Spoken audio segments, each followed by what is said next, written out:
여러분 반갑습니다. 오늘은 가스펠 프로젝트 구약 3권 제4과 기이한 승리를 주시는 하나님입니다.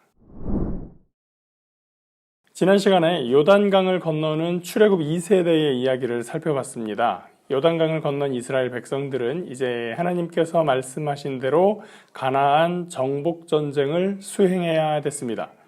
여기서 당면한 첫 번째 전쟁 상대가 바로 여리고성이었습니다. 여리고성 정복에 관한 이야기는 주일 학교 때부터 너무나 인기 있는 유명한 사건이기 때문에 여러분 모두 내용을 잘 알고 계실 거라고 생각을 합니다. 또 이 사건을 통해서 얻을 수 있는 교훈에 대해서도 많은 설교와 묵상을 통해서 생각하고 익히셨을 겁니다. 오늘은 여러분이 배우고 묵상하셨던 것들 중에서 몇 가지의 포인트를 두고 잠시 이야기를 나눠보려고 합니다. 오늘 내용에 본격적으로 들어가기 전에 먼저 여리고에 대해서 몇 가지 확인하고 이야기를 진행해 보겠습니다. 여리고는 어떤 곳이냐? 여리고 지역은 비옥한 땅을 가진 곳입니다. 여리고의 별명이 종려나무의 도시라고 해요. 종려나무는 흔히 우리가 야자수 나무로 알고 있는 것과 비슷하게 생겼습니다. 그런데 열매는 코코넛처럼 크고 딱딱한 게 아니라 손바닥 위에 몇 개를 올려둘 수 있는 크기의 말랑말랑한 열매입니다. 야자수에 열리는 대추 모양의 열매, 그런 의미로 아마 우리말로는 대추야자 이렇게 부르고 있는 것 같습니다. 제가 이집트 거, 터키 거, 또 이스라엘의 다른 지역에서 난 것도 여러 가지 종류로 먹어봤는데요. 그 중에서 여리고에서 난 대추야자가 제일 맛있었습니다. 세계 최고인지는 잘 모르겠어요. 다만 제가 먹어본 중에는 그렇다는 거예요. 대표적으로 종려나무와 대추야자를 들었지만 이 여리고에서는 다른 농작물도 아주 잘 자라고 품질이 좋은 곳입니다. 여리고성은 난공불락의 성으로 잘 알려져 있습니다. 이 성의 성벽 구조를 보면은요, 두께가 6에서 8m, 높이가 15m에 달하는 흑벽돌로 만든 성벽이었습니다. 상당히 튼튼하고 높은 성이죠. 이것도 만만치 않은데 이게 끝이 아닙니다. 그 뒤에는 다시 14m 폭의 넓은 중간층이 있었습니다. 성 안에서 거주할 만큼의 지위나 재력이 되지 않는 사람들이 이 성 중간층에 거주했던 것으로 보여집니다. 그 뒤에 또 6m가량 되는 성벽이 더 올라가 있었어요. 이렇게 이중 성벽으로 되어 있어서 아주 오랜 기간 동안 아무도 정복할 수 없었던 성이 바로 출애굽 2세대가 싸워야 할 가나안의 첫 번째 상대였던 거예요. 누구나 탐내지만 아무도 정복할 수 없었던 곳 여리고는 바로 그런 곳이었습니다. 세 번째, 그럼에도 불구하고 여리고 사람들은 이스라엘 백성들이 다가오는 것을 두려워했다, 이렇게 성경은 기록합니다. 오늘 본문이 되는 여호수아 6장 1절을 보겠습니다. 이스라엘 자손들로 말미암아 여리고는 굳게 닫혔고 출입하는 자가 없더라. 여리고가 굳게 닫혀 있었는데 이유는 뭐냐? 이스라엘 자손들 때문이라고 합니다. 이스라엘 자손들은 원래 광야의 떠돌이였습니다. 40년 동안 광야를 떠돌아다니는 나그네 무리에 대해서 주변 민족들은 익히 알고 있었어요. 풍요로운 토지의 소산물을 누리면서 누구도 무너뜨리지 못했던 튼튼한 성에 살고 있는 여리고 백성들이 이 광야의 떠돌이 집단을 두려워할 이유가 전혀 없는 것이 정상이지만 여리고 사람들이 두려워한다고 했습니다. 왜 그럴까요? 그 이유는 여리고 정탐꾼을 만났을 때 라합이 한 말에 담겨 있습니다. 여호수아 5장 1절입니다. 요단 서쪽의 아모리 사람의 모든 왕들과 해변의 가나안 사람의 모든 왕들이 야훼께서 요단물을 이스라엘 자손들 앞에서 말리시고 우리를 건너게 하셨음을 듣고 마음이 녹았고 이스라엘 자손들 때문에 정신을 잃었더라. 과거 홍해를 건넌 건 이미 40년 전이라 너무 오래됐죠. 그런데 가장 최근 사건으로 요단강을 건넌 이야기가 가나안 전 지역을 휘감고 다녔습니다. 그 소식을 들었던 여리고성이 광야에 떠돌이 이스라엘 자손들을 두려워했던 겁니다. 이런 상황에서 하나님의 말씀이 여호수아에게 임하였습니다.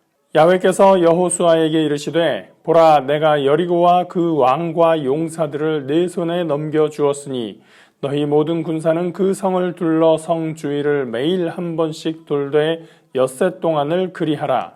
제사장 7은 7 양각 나팔을 잡고 언약궤 앞에서 나아갈 것이요 7째 날에는 그 성을 7번 돌며 그 제사장들은 나팔을 불 것이며 제사장들이 양각 나팔을 길게 불어 그 나팔 소리가 너희에게 들릴 때에는 백성은 다 큰 소리로 외쳐 부를 것이라.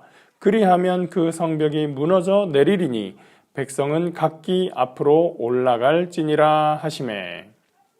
하나님께서 여리고 공략법을 여호수아에게 말씀하시는 본문이었습니다.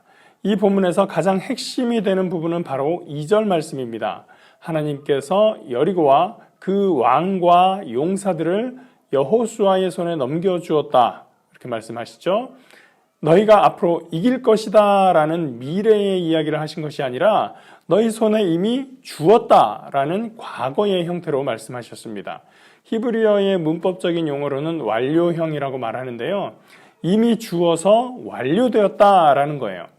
그 뒤에 성 주변을 7일 동안 침묵 속에 한 번씩 돌고 마지막 날은 7번 돌아라. 다 돌고 나서 나팔 불고 소리쳐라. 이런 방법은 전술도 아니고 전투도 아닙니다. 이미 하나님께서 주셨기 때문에 사실 이런 행동은 굉장히 형식적이었던 거예요. 그렇다면 이 형식적인 행동이 과연 무슨 의미가 있을까요? 이런 형식적인 행동을 해야 될 이유가 있을까요? 있습니다. 바로 하나님과 그 백성 간의 관계에서는 중대한 의미가 있는 행동이었던 것이죠. 어떤 의미일까요? 이 행동이 하나님과 백성 간의 관계에서 중대한 의미를 갖는 이유는 바로 순종에 있습니다. 누가 봐도 무의미한 이 행동을 지시한 하나님의 명령을 이스라엘 백성들은 따를 것인가? 그리고 그 행동에 대한 세부 지침도 있어요. 그 성을 도는 동안 아무 말도 하지 말라는 겁니다. 사람마다 성격이 다른데 어떤 사람은 하루 종일 말하지 않아도 편안한 사람이 있고요. 어떤 사람은 5분, 10분을 못 참고 계속 말해야 되는 사람이 있습니다. 이렇게 말을 해야 되는 사람한테 뭔가의 행동을 하면서 그것도 알 수 없는 행동을 하면서 이까지 다물고 있으라 라고 하면 고문이죠. 그런데 말이 많은 사람이든 적은 사람이든 공통적으로 이 행동은 이상한 행동이다 라고 하는 것에는 다 동감을 할 것입니다. 문제는 그대로 따를 것이냐라는 거예요. 바로 여기에 이 행동에 중대한 의미가 있는 겁니다. 왜냐하면 순종은 믿음이 바탕에 없으면 이루어질 수 없기 때문입니다. 누군가의 말을 억지로 따르는 것은 우리가 순종이라고 하지 않습니다. 맹종이든 굴종이든 우리가 다른 이름으로 부르죠. 순종은 내 마음으로 받아들이고 따르는 것입니다. 하나님이 말씀하셨으니 그 결과는 알 수 없지만 믿고 따르겠다. 그런 것이 순종인 것이죠. 이 백성들이 이 말도 안 되는 일을 한다라고 하는 것은 그들이 하나님의 말씀을 믿는다는 것을 표현하는 겁니다. 여기에 또 한 가지 중요한 사실이 있는데요. 이 행동을 함으로써 그들이 여호수아를 지도자로 인정한다는 것입니다. 백성들은 하나님의 말씀을 직접 들은 바가 없어요. 오로지 여호수아의 말에 하나님이 그리 말씀하셨다라고 전해 들었을 뿐입니다. 그러니 여호수아의 말을 하나님의 말씀으로 믿고 따르는 것이고, 즉 여호수아를 하나님이 인정하신 지도자로 신뢰하는 표현이 되는 것입니다. 이렇게 해서 하나님과 여호수아에 대한 이스라엘 백성들의 신뢰 관계가 확인이 되고 그 안에서 질서가 잡혀 있어야 이루어질 수 있는 것이 이 여리고 성벽 앞에서의 순종입니다. 드디어 이스라엘 백성들이 여리고성을 돌았습니다. 7째 날 새벽에 그들이 일찍이 일어나서 전과 같은 방식으로 그 성을 7번 도니 그 성을 7번 돌기는 그날뿐이었더라. 7번째에 제사장들이 나팔을 불 때에 여호수아가 백성에게 이르되 외치라 야훼께서 너희에게 이 성을 주셨느니라. 이 성과 그 가운데에 있는 모든 것은 야훼께 온전히 바치되 기생 라합과 그 집에 동거하는 자는 모두 살려주라. 이는 우리가 보낸 사자들을 그가 숨겨주었음이라. 너희는 온전히 바치고 그 바친 것 중에서 어떤 것이든지 취하여 너희가 이스라엘 진영으로 바치는 것이 되게 하여 고통을 당하게 되지 아니하도록 오직 너희는 그 바친 물건에 손대지 말라. 은금과 동철 기구들은 다 야훼께 구별될 것이니 그것을 야훼의 곳간에 드릴지니라 하니라. 이에 백성은 외치고 제사장들은 나팔을 불매 백성이 나팔 소리를 들을 때에 크게 소리질러 외치니 성벽이 무너져 내린지라. 백성이 각기 앞으로 나아가 그 성에 들어가서 그 성을 점령하고 그 성 안에 있는 모든 것을 온전히 바치되 남녀노소와 소와 양과 나귀를 칼날로 멸하니라. 이스라엘 자손들은 하나님과 여호수아에 대한 믿음과 신뢰 아래서 그 이상한 지시에 순종하기로 하였고 그 성을 돌았습니다. 어떤 행동을 하겠다고 생각하는 것과 그것을 실행하면서 겪는 것은 실제로 엄청난 차이가 있죠. 자주는 아니고요. 제가 가끔 저희 동네에 있는 공원을 달리는데요. 처음에 나갈 때는 한 20바퀴, 30바퀴 돌 것 같은 기분으로 출발하지만 실제로는 반 바퀴만 돌아도 너무 숨이 차고 힘이 듭니다. 뛰며 걸으며 그렇게 20바퀴, 30바퀴를 돌면 5시간, 6시간은 걸릴 거예요. 저는 보통 1-2시간 정도 돌다가 들어오곤 합니다. 침묵 가운데 엄청난 성을 도는 것은 쉽지 않은 일입니다. 가장 힘든 것은 쓸데없는 짓을 한다고 힐난하는 주변의 시선이었을 겁니다. 아니 그게 뭐 하는 짓이야. 이런 거에서 뭐가 되기나 하겠어? 이런 주변의 비난, 조롱이 다가올 때 자기 스스로도 확신이 없으면 흔들리겠죠. 야, 내가 이런 소리까지 들으면서 이걸 해야 돼? 그럴 수도 있겠지만 광야 40년을 살아온 이스라엘 백성들은 상당히 훈련이 잘 되어 있었던 것 같습니다. 결국 하나님의 말씀대로 마지막 날 성벽은 무너졌고 그 성은 진멸하였습니다. 세 번째 소제목은 라합에 관한 이야기입니다. 라합이 누군지 아시겠지만 아주 간략하게만 소개를 해드리겠습니다. 요단강을 건넌 이스라엘 자손들이 여리고성을 공략하기에 앞서 2명의 정탐꾼을 파견합니다. 그들이 이 성에 들어갔다가 정체가 드러나면서 피신을 하던 중에 기생 라합의 집에 들어가게 되죠. 라합은 이스라엘 백성들에 대한 얘기를 꾸준히 들어왔어요. 그리고 요단강을 건너게 하신 하나님을 참신으로 믿게 되었습니다. 하나님이 정탐꾼들을 이 라합의 집으로 인도하셔서 만나게 하셨던 것이죠. 정탐꾼들은 여리고성이 함락당할 때에 붉은 띠를 내린 라합의 집은 건드리지 않겠다 약속하고 성공적으로 복귀해서 이 모든 이야기를 전했습니다. 여호수아는 정탐꾼들의 보고를 듣고 그들의 약속을 지켜줍니다.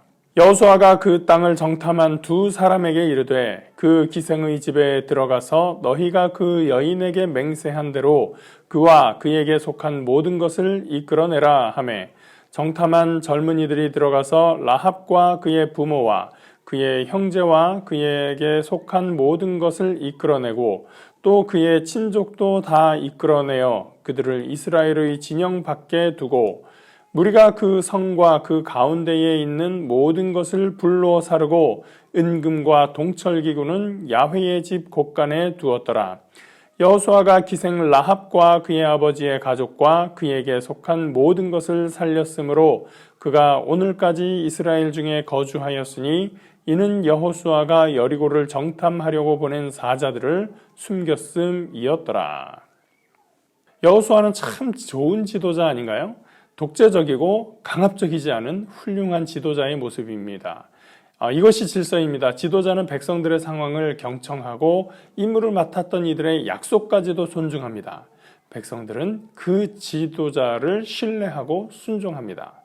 참 아름다운 국가 공동체의 모습입니다. 우리나라도 신뢰할 수 있는 지도자를 계속해서 가질 수 있으면 좋겠습니다.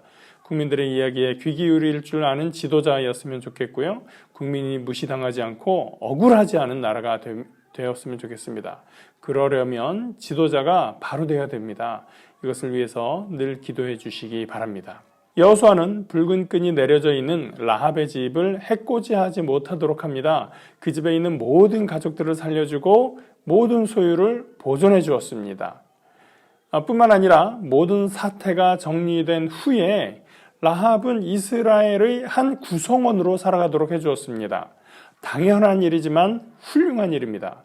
어쩌면 우리가 당연한 일들만 잘 해주어도 괜찮은 사회가 되는 것 아닐까라는 생각도 해보았습니다. 이것이 하나님의 섭리였습니다. 멸망의 한가운데 있을지라도 하나님은 구원할 자를 이끄십니다. 교재에도 설명하는데요. 노아의 방주처럼 이 라합의 집이 구원의 처소가 됩니다. 그리고 이것은 예수 그리스도의 구속의 은혜에 비유될 수 있습니다. 누구든지 예수 그리스도를 믿고 그 보혈의 은혜에 들어오면 구원의 백성이 되는 것입니다. 가나안 정복 전쟁에는 진멸이라는 개념이 많이 등장합니다. 모든 것을 죽이고 없애는 것입니다. 과거의 전쟁은 보통 승리한 쪽이 모든 것을 빼앗고 노략물로 취하는 것이 목적이었습니다. 식량과 재물을 빼앗고 가축을 노략하고 사람은 노예로 삼습니다. 집단과 집단이 싸워서 이긴 쪽이 재산을 증식하는 것이 고대 전쟁의 목적이었습니다. 그러나 가나안 정복은 이스라엘의 재산 증식이 목적이 아니라 이방신과 타락한 문화에 대한 심판이 목적이었던 것입니다. 그래서 징벌의 의미가 있는 것이고 진멸이라는 행동이 실행된 것입니다. 모든 것을 없애는 것이죠. 그런 상황에서도 하나님은 구원의 백성을 찾으셨습니다. 하나님의 기준과 방식에 합한 사람이라면 어떠한 환경에서도 하나님은 구원하신다라는 것을 보여주는 거죠. 여기서 우리가 한 가지 주의할 것은 여리고의 사건은 일반적인 사회적 참사와 다르다는 거예요. 여리고성이 무너진 것은 소돔과 고모라처럼 하나님의 징벌과 같은 의미가 있었습니다. 그러나 9.11 사태도 그렇고요. 우리 사회도 삼풍백화점, 성수대교 붕괴 이런 것부터 해서 세월호, 이태원까지 여러 가지 비극적인 참사들을 겪었는데 이런 사건들과 여리고 사건을 동급으로 취급하고 비교해서는 안 된다는 겁니다. 각각의 사건이 가진 사회적, 역사적인 의미가 다른데 무조건적으로 성경의 사건을 가져다가 비판하는 것은 더 큰 상처를 만들기도 하고 하나님의 복음을 잘못 적용하는 것이기도 합니다. 그래서 우리는 각별히 주의할 필요가 있습니다. 무엇보다 우리 하나님은 좋으신 하나님입니다. 그러면 어떤 참사에 대해서 우리가 먼저 회초리를 들고 나서서 정죄하고 때릴 것이 아니라 상처받고 고통 중에 있는 이들을 하나님의 마음으로 돌보고 감싸주어야 됩니다. 라합의 이야기를 통해서 하나님의 징벌에도 불구하고 구원받을 백성을 찾으시는 하나님을 깨닫고 우리 가운데 오늘도 구원의 역사를 베푸시는 하나님을 따르는 저와 여러분 되기를 기대합니다. 결론입니다. 그리스도인이 하나님께 대적하는 사람들까지 보살피는 것은 쉬운 일이 아닙니다. 하지만 우리는 이 사실을 명심해야 합니다. 예수님이 잃어버린 영혼들을 위해 자기 생명을 내어주신 것도 결코 쉬운 일이 아니었다는 사실 말입니다. 그리스도께서는 자기를 따르는 이들을 위해 순종의 본을 보이셨습니다. 하나님은 자기 아들의 신실한 순종을 통해 원수들에 대한 궁극적인 승리를 거두십니다. 그리스도인은 믿지 않는 사람들에게 복음을 증거하고 기도하고 말씀을 연구함으로써 하나님의 기이한 승리에 동참해야 합니다. 교재의 결론 부분이 오늘 내용을 잘 정리해 주었습니다. 그래서 오늘은 여기에서 오늘의 공부를 마치려고 합니다. 교재에 있는 질문에도 여러분 답해 보시고요. 묵상하시면서 여러분의 개인적인 삶에 적용할 것들도 찾아보시는 유익한 시간 가져보시기를 권해드립니다. 기도하겠습니다.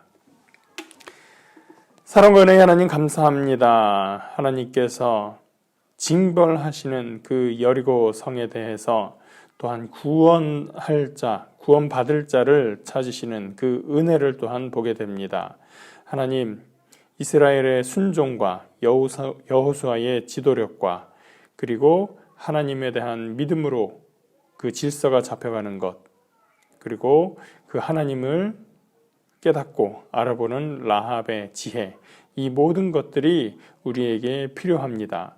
하나님, 우리 가운데 은혜를 베푸셔서 우리가 참으로 신실한 지도자를 얻으며 또 우리가 그 아름다운 지도의 아름다운 관계 속에서 이 사회가 더욱더 바르게 서가는 공동체가 될 수 있도록 인도하여 주옵소서.